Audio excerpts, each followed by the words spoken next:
حقیقی روشنی اللہ تعالیٰ دی ذات دی ہے، حقیقی نور اللہ تعالیٰ دی ذات دا ہے۔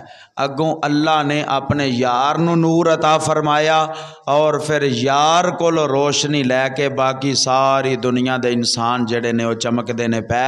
اللہ تعالیٰ دے پیارے محبوب صلی اللہ علیہ وآلہ وسلم آپ نے ارشاد فرمایا اصحابی کن نجوم فبأیہم مقتدیتم اہتدیتم، فرمایا میرے تمام صحابہ چمک دے ہوئے ستارے نے، میرے تمام صحابہ روشن ستارے نے، جدی بھی پیروی کرو گے کامیاب ہو جاؤ گے، ہدایت یافتہ بن جاؤ گے۔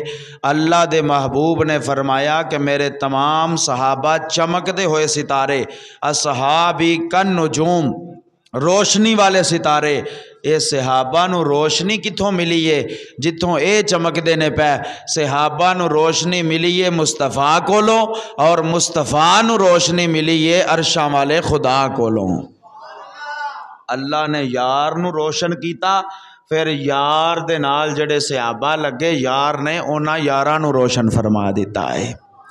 اس واسطے اللہ تعالیٰ نے فرمایا نورم و کتاب مبین، اساں نور بھی بھیجیا اور کتاب مبین بھی بھیجی۔ نور تو مراد کملی والے دی ذات بابرکات، اور کتاب مبین تو مراد جڑا ہے او قرآن مجید فرقان حمید دی کتاب ہے۔